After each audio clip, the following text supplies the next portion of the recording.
ओम नमः शिवाय। आप सभी का हमारे चैनल में स्वागत है। क्या आप जानते हैं कि गंगा नदी, जिसे मां गंगा के नाम से पूजा जाता है, हिमालय से धरती पर कैसे आई और इस अवतरण में भगवान शिव की भूमिका कितनी महत्वपूर्ण थी? इस कहानी में छुपा है एक ऐसा रहस्य जो आपको आश्चर्यचकित कर देगा। तो जुड़िए हमारे साथ और जानिए शिव और गंगा की अनकही कहानी। पौराणिक कथाओं के अनुसार गंगा सिर्फ एक नदी नहीं है, बल्कि वह स्वयं एक देवी है। उनकी महिमा और उनकी पवित्रता अनंत है। लेकिन क्या आप जानते हैं कि गंगा का जन्म कहाँ हुआ और कैसे वे स्वर्ग से धरती पर अवतरित हुई? स्वर्ग में गंगा एक दिव्य नदी के रूप में प्रवाहित होती थी। देवताओं और ऋषियों के अनुसार गंगा स्वर्ग की सबसे पवित्र धारा थी। लेकिन धरती पर उनका अवतरण एक कठिन यात्रा थी, जो केवल भगवान शिव के कारण संभव हो सकी। इस कहानी की शुरुआत होती है राजा सगर से, जो सूर्यवंश के महान राजा थे। राजा सगर ने एक विशाल यज्ञ किया, लेकिन उनके यज्ञ का घोड़ा अचानक गायब हो गया। इसे खोजने के लिए उनके 60,000 पुत्र निकल पड़े। वे घोड़े को ढूंढते ढूंढते पाताल लोक पहुंच गए, जहां उन्हें ऋषि कपिल का आश्रम मिला। अज्ञानता और अधीरता में राजा सगर के पुत्रों ने ऋषि कपिल पर घोड़ा चुराने का आरोप लगाया। क्रोधित ऋषि ने अपनी दिव्य शक्ति से उन्हें भस्म कर दिया, लेकिन उनकी आत्माएं मोक्ष प्राप्त नहीं कर सकी। वे धरती पर भटकने लगी। कहा जाता है कि उन आत्माओं को मोक्ष प्रदान करने का एकमात्र उपाय था गंगा की पवित्र धारा में उनका विसर्जन। लेकिन गंगा स्वर्ग में थी। उनके स्वर्ग से धरती पर आने के लिए भगवान शिव की सहायता की आवश्यकता थी। और यहीं से शुरू होती है भगवान शिव और गंगा की अनकही कहानी। राजा सगर के वंशज भगीरथ ने कठोर तपस्या की। उनकी तपस्या से प्रसन्न होकर गंगा ने धरती पर आने का वादा किया, लेकिन उनकी धारा इतनी शक्तिशाली थी कि वह धरती को नष्ट कर सकती थी। यही कारण था कि उन्हें नियंत्रित करने के लिए भगवान शिव का आह्वान किया गया।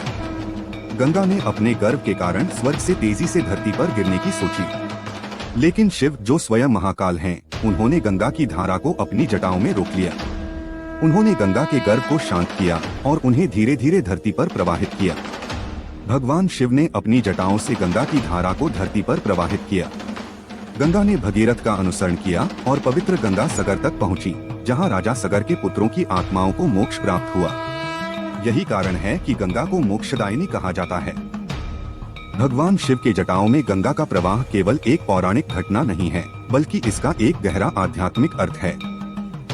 शिव की जटाएं मानव जीवन के नियंत्रण और संतुलन का प्रतीक हैं, जबकि गंगा ज्ञान, पवित्रता और शुद्धता का प्रतीक है।